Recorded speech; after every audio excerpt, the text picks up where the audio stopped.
تولد محمدی هم دلهای بندگان خدا را زنده با ایمان کرد.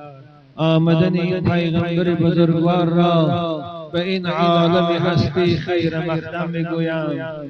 خوش آمدی ای آفتاب تابان، خوش آمدی ای صاحب قرآن، خوش آمدی ای شفاعت کنندی امتان در پیشگاهی خدای رحمان.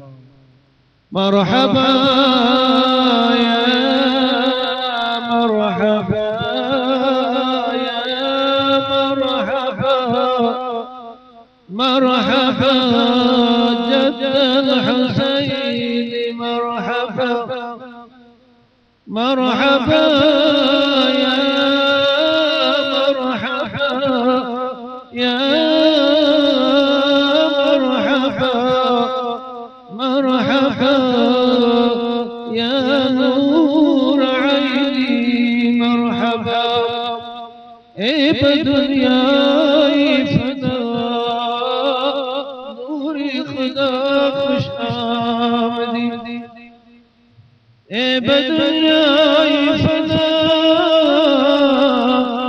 نور خدا خوش آمدی، شعله شمع ضیا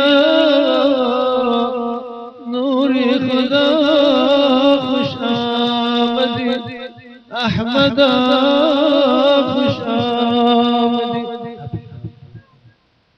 شعله شمع ضیا نور خدا خوش آمدی، بهر معراج سما آورد از جنت برا،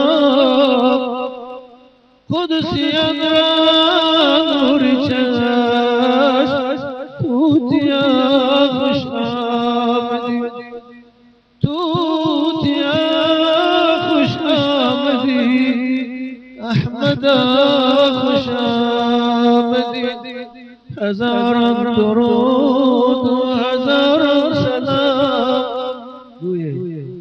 هزاران درود و هزاران سلام زما بر محمد علیه السلام، هزاران درود و هزاران سلام زما بر محمد علیه السلام. آمین. اللهم يا باسط اليدين بالعطية